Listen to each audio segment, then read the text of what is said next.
I chose SAIS because of its Washington location. I felt that it would have it would make getting a job after SAIS much easier if I were in Washington and close to international organizations and particularly the State Department, which I was interested in joining. The other reason I chose SAIS was because of the high quality of its faculty. You have not only well-known economic experts in the field like Isaiah Frank, professor of economic development at SAIS for a long time, but also many professors who not only taught at SAIS, but had full-time jobs with governmental and non-governmental organizations. And their teaching was, of course, very heavily influenced by the fact that they worked professionally in the field. And so they brought a practical focus to whatever they were teaching, which I found really very valuable. I came to SAIS directly from Amherst College. I had no full-time work experience beforehand. First off, the professors that I had, particularly those in the Latin America and International Economics departments, professors such as Reardon Rowett and Piero Gliestis in Latin America department, and Enzo Grilli, who was full-time at the World Bank in the International Economics Department. He had a 2-semester course on macro and micro economics, focused on international economics. And as I will tell you later, these were extremely helpful in shaping my career. I was at Amherst College. I majored in political science, but I took some economics courses and one in international economics in particular. However, if you had told me back when I was at Amherst that my career would be in the economics field, large part of it, I would have laughed and told you no way. But I also took languages. I took both French and Spanish and developed a reasonable level of proficiency, and SAIS assisted me in improving my command of French and Spanish, and I was able to test out of one language when I joined the State Department. I believe it was Spanish, and I got a salary raise as a result. I took the Foreign Service written examination in December, my first year at SAIS, and I took the oral examination during the summer between my first and second years. By the by the spring of my second year, my security and medical clearances had been obtained, and it was time for me to decide how I was going to join the Foreign Service. The State Department wanted me to join as a as a consular officer, and I was not interested in that. I wanted to join as a political officer, thinking that my background at Amherst and SAIS prepared me for that. The State Department was not hiring political officers at the time, and I was told that I would not get into the Foreign Service in that way. I met with the head of the State Department's entry-level office, who happened to be a SAIS graduate, Nali, had graduated 10 years or 20 years ahead of me, before me. And he said that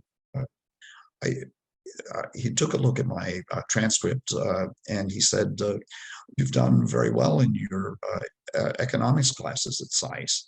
And I know SAIS has a great reputation in economics because of the requirement that all students concentrate in international economics, along with 2 other areas of concentration. At least that was practice when I was there. And he said, if you want to join as an economic officer, have a much better chance of getting into the Foreign Service. And I said, fine. I never thought I would say that beforehand, as I told you, but in effect, I was put on the roster of a fairly high place. And a month after graduation, I was invited to join the Foreign Service. So I truly feel that SAIS played a major role by getting into the Foreign Service so quickly. Getting to know my classmates through at happy hours and in interactions before and during classes. I still have some very close friends from my SAIS class and keep in touch with them. The exposure to people from outside of the United States. There were non-American students at Amherst, and I had a few in my high school class here in Bethesda. But at SAIS, of course, there are far more students are not from the United States. And listening to them and hearing their perspectives on different issues was very educational for me. And one example I can cite that's very current, Arturo Cruz was a classmate of mine at SAIS. He's from Nicaragua, and later after SAIS, he played a very key role in the Contra movement against the Sandinistas in 1980s, and then later became Nicaragua's ambassador to the United States in the first decade of the 20th century. And he was in the news just last week when he was among the 220 political prisoners that the Ortega government released.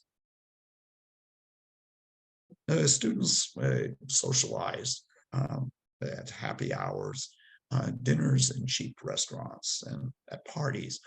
Luckily for us, there was much more affordable housing close to SAIS, and there were cheaper restaurants than there are now. I'm sure for students, current students, it's quite difficult to socialize and still have some control over their wallets and pocketbooks. Students were not particularly politically active. It was the end of the Gerald Ford and the beginning of the Jimmy Carter administration. However, there was one event that really did bring out students, and that was the killing by a bomb explosion of the car carrying the Chilean foreign minister who served in Salvador Allende's government in the early 70s. He and his name was Orlando Letelier, and he and his research assistant were in a car that went around Sheridan Circle, and at that point, a remote bomb exploded, and both of them killed. And at the time, I happened to be living in a rooming house just a block from Sheridan Circle. A demonstration was organized, which I joined. Professor Roet and I believe Professor Glaesis were there as well. And Professor Roet later played a very key role, which I admired, in bringing Chilean academics who were in danger of being imprisoned and tortured by the military junta that followed the Allende government. Professor Roet brought these very distinguished individuals to the U.S. and arranged for them to have jobs. So, but otherwise, yes, there was talk of current events, but we didn't have the political innovations that maybe later students did. I'd encourage a current SAIS student, any SAIS student, to take a broad range of courses, but also have a concentration. There were some courses that were offered that I shied away from, and I later regretted my decision. I think also I would strongly recommend for current students to have an internship if they can afford it financially. And that's one of the other reasons I forgot to mention why I give to SAIS, because I want to, the part-time job really help launch my career. And I want the students at SAIS to have the same opportunity, hopefully by funding internship, whether it's a domestic or international one. And I think SAIS has made major strides in expanding the number and range of internships. So I would encourage current students to get an internship. And finally, I would encourage them to focus on their writing skills. I was fortunate at Amherst to have to write a lot of papers, and that continued at SAIS, though not as many.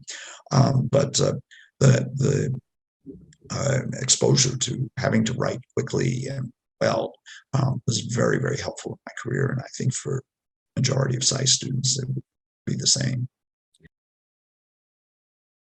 Outstanding.